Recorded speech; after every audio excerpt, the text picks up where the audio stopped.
খুব ভালো অভিজ্ঞতা। আপনি বললেন কাশিমের বিজেপি বিধায়ক, এটা সম্ভবত আজকে আপনার লাস্ট সম্বোধন, কেন কি আর আমি বিজেপি বিধায়ক থাকতেছি না। আপনি বিজেপিতে থাকবেন না, বিজেপি বিধায়ক থাকবেন? আমি বিজেপি হয় এখানে আর বিধায়ক হয়ে আসবো না।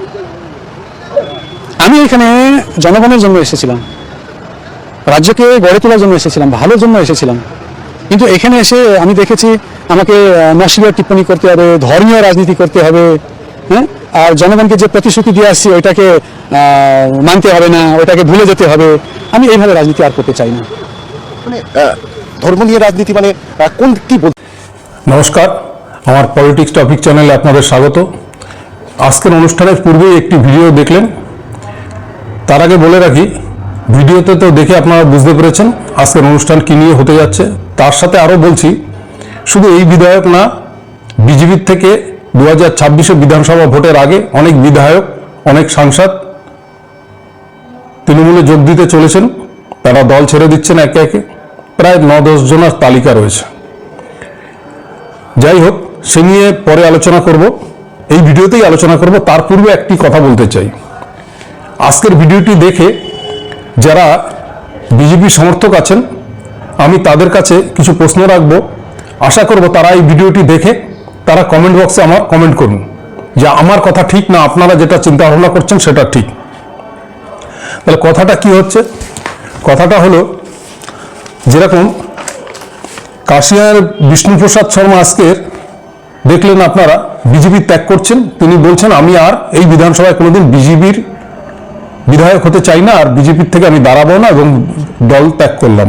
এছাড়াও এর পূর্বে অনেক প্রভাবশালী নেতা একজন, পাঞ্জাবের ভূমিপুত্র, দেখেছেন আপনারা ইতিমধ্যে খবর পেয়ে গেছেন, সানি দেওয়াল অনেক পূর্বেই সাংসদ পদ থেকে ইস্তফা দিয়েছেন এবং তিনি কি বলেছিলেন যে বিজেপি পার্টি একটা জুমলার দল, এখানে অশিক্ষিতর দল এবং ধর্মের রাজনীতি করে এবং মানুষে বিভাজন করে এবং যত ক্রিমিনালদের আশ্রয়, এবং এখানে মানুষকে, সাধারণ মানুষকে শোষণ করে এই দল বড় হচ্ছে। এটা বড়লোকের দল, বড়লোকদের চাটোয়া দল। এটা আমার কথা নয়, আপনারা গুগল সার্চ করেও দেখে নেবেন। খুব সানি দেওয়ালের বক্তব্য এটা। তিনি একজন পাঞ্জাবের ভূমিপুত্র এবং তিনি একজন আমার ভারতবর্ষের অনেক বড় অভিনেতা। পাকিস্তানের বিরুদ্ধে অনেক ফিল্ম করেছেন, সুপারহিট হয়েছেন এবং মানুষের থেকে অনেক প্রশংসা কুড়িয়েছেন। সেই সানি দেওয়াল দেখেছে যখন পাঞ্জাবে মহামারী বন্যা হয়েছিল, বহু মানুষ এবং গবাদি পশু মারা গেছে, মানুষ না খেতে পাওয়ার মতন অবস্থা এবং হাহাকার লেগে গেছে, তখন এই বিজেপি দল কেন্দ্রীয় শাসিত অবস্থায় থেকেও তারা কোনো রকম সহযোগিতার হাত বাড়িয়ে দেয়নি। যাই হোক, আমি সে কেন তিনি ইস্তফা দিয়েছেন সে নিজেই তিনি প্রেস কনফারেন্সে বলেছেন। আমার কথা হচ্ছে একটাই, বিজেপির যারা সমর্থক আছে তারা বলুন, আপনি হয়তো আজকের পশ্চিমবাংলায় সরকার গড়েনি আপনার দল, তাই অনেক নাচানাচি করছেন, দুহাত তুলে আবেদন করছেন যে বিজেপি আসলেই যত দুর্নীতি সরে যাবে, চাকরি হবে, ব্যবসা হবে, ভালো থাকবেন এবং হিন্দুত্ব জয় জয়কার হবে, হিন্দুদের সুরক্ষা দেবেন। আমি শুধু তাদের কাছে একটা প্রশ্ন করতে চাই। আমি ধরে নিলাম যে বিজেপি সরকার পশ্চিমবাংলায় 2026 গঠন করবেন, কিন্তু আপনারা যা মানুষকে কথা দিচ্ছেন তা বিন্দু মাত্র রক্ষা করবে তো আপনার দল? তার জলজান্ত উদাহরণ দিই। এর পূর্বে ত্রিপুরাতে যখন সরকার করেন, যখন বাম সরকার ছিল, ওখানে 10,000-এর উপরে চাকরির থেকে বরখাস্ত করে দিয়েছিল স্কুল শিক্ষককে। তখন অমিত শাহ এই ত্রিপুরাতে গিয়ে মিটিং করে বলেছিলেন যে ওই শিক্ষকদের আমরা ক্ষমতায় আসলে চাকরিতে ফেরত নেব, প্লাস বলেছিল মিটিং করে যে আপনারা একটা যুব সমাজের কাছে একটা নাম্বার দিচ্ছে, এই নাম্বারটা ডায়াল করুন, আমরা ক্ষমতায় আসলে 7 দিন পরে এখানে মিস কল দেবেন, প্রত্যেক ঘর থেকে একটা চাকরি দেবেন। সেই শিক্ষকদের চাকরি দিয়েছেন না, কোনো যুবকদের চাকরি দিয়েছেন না, কোনো কর্মসংস্থান করতে পেরেছেন না, কোনো শিল্প করতে পেরেছেন। কেন ত্রিপুরার মানুষ কি চায় না যে সেখানে শিল্প হোক বা সেখানে কোনো ভাতা পাক সেখানকার বেকার যুবকরা, যুবতীরা, বা সেখানে কন্যাশ্রীর মতন চালু হোক, সেখানে স্কুলের ছাত্রছাত্রীরা বই খাতা, মিড ডে মিল, সাইকেল এগুলো পাক? তারা চায় না? শুনবেন তাদের কাছ থেকে তারা চায় কিনা। আপনাদের সরকার দিতে পারছে না, ব্যর্থ। দ্বিতীয়ত কথা, দিল্লিতে সরকার বললেন আপনারা 27 বছর পর, রেখা গুপ্তা ওখানকার মুখ্যমন্ত্রী, তিনি বলেছিলেন প্রত্যেক মহিলাদের ব্যাংক অ্যাকাউন্টে টাকা ঢুকবে, ভাতা দেবো, কর্মসংস্থান দেবো। দিতে পেরেছেন আজ অব্দি দিল্লিতে? আজ অব্দি দিল্লিতে দিতে পারেননি। কাউকে কোনো অর্থ সাহায্য বলুন, চাকরি বলুন, ব্যবসা বলুন, কোনো কিছু দিতে পারেননি। কিন্তু হিন্দুত্বকরণের নাম করে বহু দোকান বন্ধ করিয়েছেন। যারা মাংস বিক্রি করতো, খাসির মাংস বিক্রি করতো, মাছ বিক্রেতা, তাদের বন্ধ করিয়ে দিয়েছেন। তাদের ব্যবসা, যারা মুরগির মাংস বিক্রি করতো, তাদের ব্যবসা লাটে তুলে দিয়েছেন। রুজি রোজগার আরো কেড়ে নিয়েছেন। আর একটা জিনিস করেছে, সেটা হচ্ছে যারা এই হিন্দুত্বের গান গায়, নামাবলী পড়ে তিলক দিয়ে হিন্দু রাষ্ট্র করবে, হিন্দুদের সুরক্ষা দেবে, দিল্লির বুকে 1000 বছরের পুরনো মন্দির, সেই মন্দিরকে ভেঙে টুকরো টুকরো করে RSS এর পার্টি অফিসের সামনে পার্কিং এর ব্যবস্থা করেছেন। এবং মহা শিবের মূর্তি বিশাল আকারে, সেই মূর্তি ভেঙে তার গলায় শিকল পরিয়ে বুলডেজার দিয়ে টেনে নিয়েছেন। কেন? অন্ধভক্তরা। তখন আপনাদের হিন্দু ধর্মে আঘাত লাগেনি না? ওই দিল্লিবাসী তারা উন্নয়ন চায় না। আপনারা তো ক্ষমতায় আসার আগে বলেছেন কেজরিওয়াল যা দেয় তার থেকে ভালো সুরক্ষা দেবেন, ভালো ব্যবস্থা দেবেন। কেন দেননি? আছে উত্তর? থাকলে কমেন্ট বক্সে অবশ্যই করবেন। বিহারে আপনার ক্ষমতায় আসার আগে কি করলেন? সর্ব মহিলাদের 10,000 টাকা করে দিলেন, কর্মসংস্থান দেবো, এই দেবো, সেই দেবো, অনেক গল্প করলেন। কি করলেন? এখন সেই 10,000 টাকা রিটার্ন চাইছেন। খোঁজ নিয়ে দেখবেন, এবং সারা সোশ্যাল মিডিয়ায় এই খবর ভাইরাল হয়ে রয়েছে। সবাই দেখতে পাচ্ছে যে সেই 10,000 টাকা রিটার্ন চাইছেন।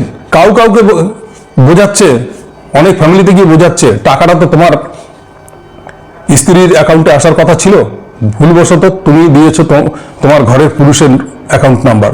আরে অ্যাকাউন্ট নাম্বার আছেই তার ফ্যামিলিতে একটা, তাই এটা পুরুষকে দেওয়া যাবে না? ওই টাকা রিটার্ন করো। বলছে স্যার ওই টাকা তো আমি খরচা করে ফেলেছি। বলছে ঠিক আছে, ব্যাংকে যাও, তুমি EMI সূত্রে ওই টাকা শোধ করতে পারবে, সেই সুযোগটা তোমাকে দেবো। কিভাবে? না, 10,000 টাকা নিয়েছো, পার মান্থ 12 মাস তোমাকে 12,000 টাকা দিতে হবে। ভাবুন, 10,000 টাকা নিয়ে 12,000 টাকা রিটার্ন নিচ্ছে। এই হচ্ছে বিজেপি সরকার।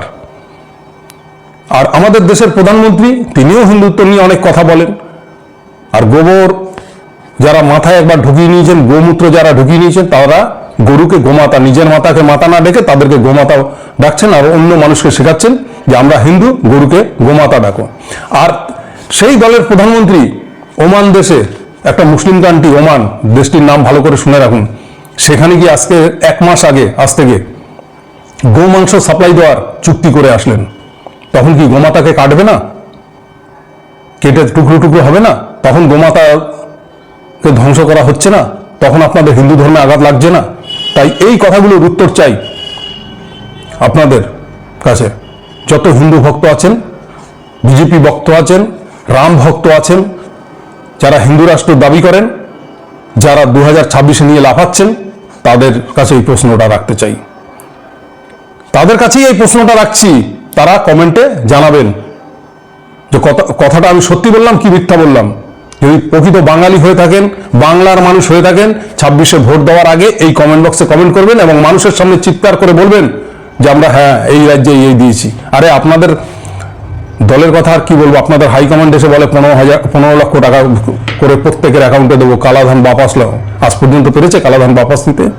এই চৌকিদার প্রধানমন্ত্রী হওয়ার পরে দেশের তাবর তাবর বিজনেসম্যানরা টাকা মেরে দিয়ে চলে গেছে। ললিত মোদি, সব কত মোদি, তার কি নাম বলবো,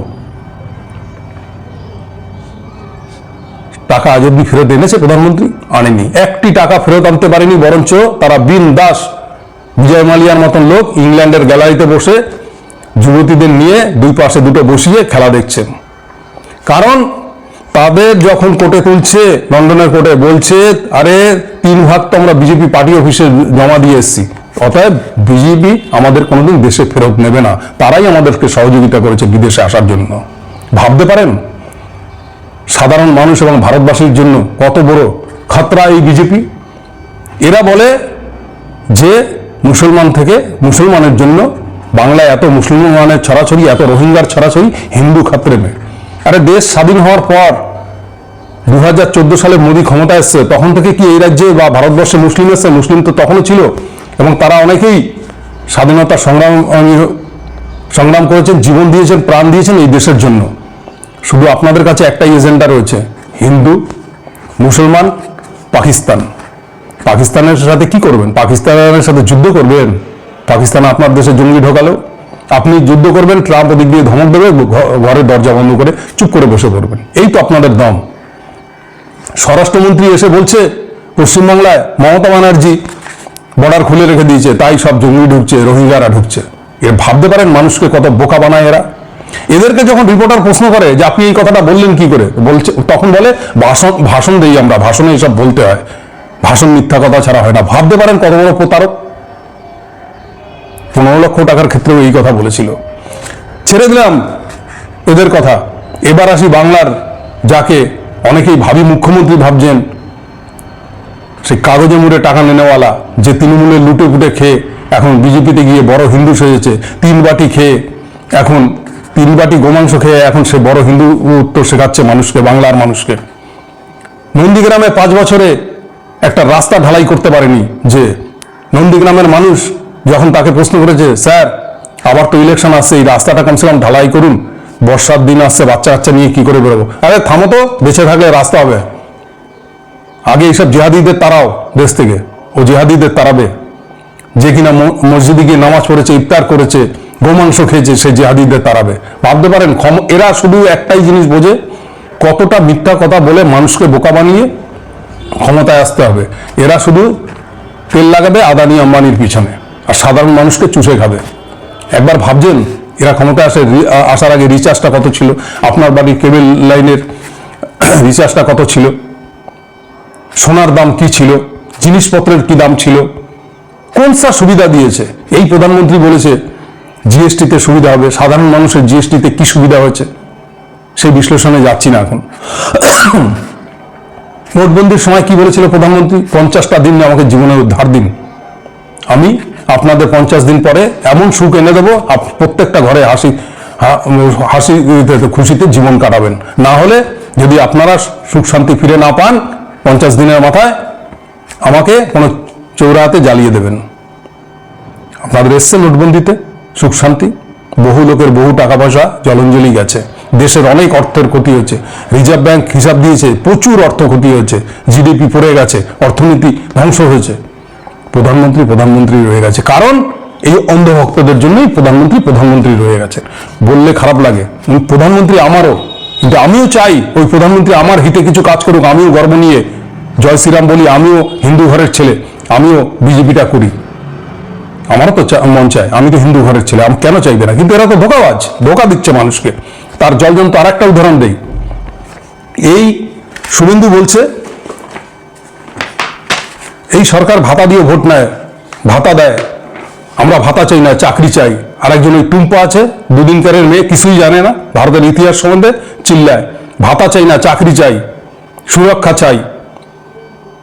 ভাতা যখন চাই না, যখন বলে শুভেন্দু, এখন কি বলছে? প্রত্যেকটা সোশ্যাল মিডিয়া দেখবেন শুভেন্দুর কথা হয়, আমরা এপ্রিল মাসে সরকার গড়ব, আমরা সরকার গড়েই ক্যাবিনেটে এই বিল নিয়ে আসবো, প্রত্যেক মহিলাদের 3000 টাকা করে ভাতা দেবো। মমতা ব্যানার্জি 1500 দিচ্ছে, আমরা ক্ষমতা আসলে 3000 দেবো। আচ্ছা বলুন তো আপনারা, শুভেন্দু অধিকারী বলার অধিকার আছে? শুভেন্দু অধিকারী কে? শুভেন্দু অধিকারী সিএম, প্রধানমন্ত্রী, না দলের বিজেপির হাইকমান্ড? কে রাইট দিয়েছে ওনাকে বলার? যে দেশের প্রধানমন্ত্রীর কথার কোনো ভ্যালু নেই, 2 টাকার নেতা, সে ভাষণ দিয়ে বেড়াচ্ছে। হ্যাঁ, এদিকে একই মুখে বলছে ভাতা চাই না, একই মুখে বলছে কি, হ্যাঁ আমরা ডবল দেবো ভাতা। নন্দীগ্রামে ক্যাম্প করেছে, উনিও দেখা দেখি সেবাশ্রয় ক্যাম্পের মতন ক্যাম্প খুলে দিয়েছেন, যে ক্যাম্পে একটা মানুষ যায়নি, যা কোনো চিকিৎসা দিতে পারেনি। এই হচ্ছে বিজেপির ধাপ্পাবাজি। আপনারাই চিন্তা করবেন বাংলার মানুষ, এবং এইসব অন্ধভক্তদের কাছে আমার এই প্রশ্নগুলো উত্তর থাকলে দেবেন। আমিও এর উত্তর চাই, বাংলার মানুষ আপনাদের কাছে উত্তর চায়। আপনারা কি সুরক্ষা দেবেন? রেকর্ডটা দেখে নেবেন, বাংলা কতটা সুরক্ষিত আছে, বাংলা কত বেকারত্ব থেকে দূর আছে। আপনাদের বিজেপি শাসিত রাজ্যের থেকে বেকারত্ব এখানে হার অনেক কম, এখানে সুরক্ষাও অনেক। আপনাদের সরকার তার সার্টিফিকেট দিয়েছে, পঞ্চায়েত ব্যবস্থা ভালো, পঞ্চায়েতের কাজের উন্নয়ন ভালো। 2 লক্ষ কোটি টাকা বাংলার পাওনা, সেটা আটকে রেখে দিয়েছেন। আবার কি বলেন লক্ষ্মী ভান্ডার নেবেন, লক্ষ্মী ভান্ডারের টাকা কি মমতা ব্যানার্জির বাবার টাকা? আপনাদের ট্যাক্সের টাকা। ঠিক বলেছেন, আমি ধরে নিলাম আপনাদের কথা যে মমতা ব্যানার্জির বাপের টাকা না, মানুষের ট্যাক্সের টাকা। প্রধানমন্ত্রী এই বাংলার থেকে কত টাকা ট্যাক্স নেয়? তাহলে তার কাছ থেকেও তো আমরা কিছু পাওয়ার আশা করতে পারি। 12টা এমপি দিয়েছি, এর আগে 18টা ছিল, 77টা বিধায়ক দিয়েছি। কি দিয়েছেন বাংলাকে? মাথা উঁচু করে বলুন যে এই দিয়েছি। 100 দিনের কাজ বন্ধ করে দিয়েছেন, আবাস যোজনা বন্ধ করে দিয়েছেন, 2 লক্ষ কোটি টাকা পাওনা আটকে রেখে দিয়েছেন। কি দিয়েছেন বাংলাকে যে বাংলার মানুষ আপনাদের নাচতে নাচতে গ্রহণ করবে? আপনাদের আশায় বালি। নিশ্চিত আপনারা ভাবছেন 2026-এ সরকার করবেন, 2026-এ আপনারা সরকার কি করবেন দেখলেন তো। আরে বিরোধীরা আমি বললে খারাপ লাগবে, বাস্তবটাকে মানতে শিখুন। আপনাদের অনেক বিধায়ক বিরোধিতা করছে আপনাদের সরকারের বিরুদ্ধে, আপনাদের অনেক এমপি বিরোধিতা করছে। 2026-এর ভোটের আগে দেখুন কজন বিধায়ক, কজন এমপি তৃণমূলে জয়েন করে। তৃণমূলে জয়েন করুক আর না করুক, তারা দল ত্যাগী হবে, কেননা বুঝে নিয়েছে এই দল কি দেবে। আর এই দল কত বড় ধাপ্পাবাজি সেটা শুনলেন তো বিষ্ণুপ্রসাদ শর্মার মুখ থেকে। বলেছে তো এই দল যা কথা দেয় কথা রাখে না, এরা উন্নয়ন না, এরা ভোটের রাজনীতি করে, এরা ধর্ম নিয়ে রাজনীতি করে, মানুষের মধ্যে ডিভাইডেশন করে। শুনলেন তো, জাতপাতের ভাগাভাগি করে। এই ডিভাইডেশনটা আগামী দিনে কতটা ভয়ঙ্কর হতে পারে আপনারা একবার কল্পনা করে দেখেছেন? ভারত স্বাধীন হওয়ার পরে আমরা সব একত্র হয়ে আছি। দ্বিতীয় কথা বলবেন, বাংলাদেশে হিন্দু যখন মারে তখন আপনার বুক জ্বালা করেন? হ্যাঁ, জ্বালা করে তো। যদি জ্বালাই করে, সেই বাংলাদেশে এখন মোদি 50 টাকা লিটার ডিজেল বিক্রি করছে, আর ওই ডিজেল আমরা কিনছি 90 থেকে 95 টাকা লিটার। ভাবতে পারেন এই সরকারটা কি? ইউনুস সরকারের কাছে পর্যন্ত মাথা গুঁজে বসে রয়েছে। যাক, আপনারাই কমেন্টের মাধ্যমে উত্তর দেবেন। আর যেটা বলছিলাম, বিষ্ণুপ্রসাদ শর্মা তো দলত্যাগ করেছেন, এছাড়াও কোচবিহার থেকে একজন দলত্যাগ করতে চলেছেন, এক বিধায়ক, আলিপুর থেকে 2 জন, উত্তর দিনাজপুর থেকে একজন, উত্তরবঙ্গ থেকে একজন, মালদা থেকে এক সাংসদ। এগুলোর নাম বলবো না, একটু অসুবিধা আছে, এক্ষুনি বলবো না। পুরো পাকাপাকি যখন হয়ে যাবে তখন আপনাদের সামনে কোনো ভিডিও নিয়ে আসবো যে কেন দলত্যাগ করছে, কেন করেছেন, তাদের বক্তব্য আপনারাও শুনতে পারবেন এবং খুব শীঘ্রই জানতে পারবেন যে বহু 8-9 জন, 10 জন হতে পারে, সেটা 11 জন হতে পারে। আবার বিজেপি ত্যাগ করে এই 26-এর ভোটের আগেই তৃণমূলে জয়েন করছেন। আর এই যে আমি প্রশ্নগুলো রাখলাম, এগুলোর যদি আপনাদের কাছে উত্তর থাকে তো বলবেন। আর শুভেন্দুর এই ধাপ্পাবাজি কথাবার্তা বন্ধ করুন। ও যে ভাষায় কথা বলে বাংলার মানুষ সেটা পছন্দ করে না। আরে নন্দীগ্রামের বিধায়ক 5 বছর ধরে কয়েকশো কোটি টাকার মালিক, নিজের অর্থ দিয়ে যদি জনদরদি হতো, জননেতা হতো, নিজের অর্থ দিয়েও কিছু উন্নয়ন করতে পারত। বরঞ্চ এই প্রত্যেকটা পঞ্চায়েতে যে টাকা পাচ্ছে সেই টাকা পর্যন্ত মেরে খাচ্ছে। কিভাবে পঞ্চায়েতের কাজগুলো ডুপ্লিসিটি করছে সে নন্দীগ্রামের মানুষ জানে, তারা চোখের উপরে দেখছে।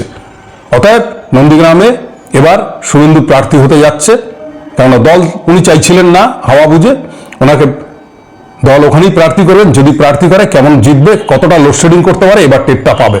যাই হোক, আজকের ভিডিও এখানেই সমাপ্ত করলাম, ধন্যবাদ। আর তার আগে একটা কথা বলি, আমার যদি কথাবার্তা আপনাদের মনে ধরে, একটু আমি সোজা সাপটা সাদা কথা বলি, পরিষ্কার কথা বলি, ঘুরিয়ে পেঁচিয়ে সাধু ভাষায় কথা বলি না, সরল সিধাভাবে বলি। আপনাদের কাছে যদি একটু গ্রহণযোগ্য লাগে, আমার এই পলিটিক্স টপিক চ্যানেলটা অতি অবশ্যই সাবস্ক্রাইব করে পাশে থাকবেন। নিত্য নতুন ভিডিও পেতে আপনাদেরই আমি সহযোগিতা করতে পারবো। জয় হিন্দ, বন্দে মাতরম।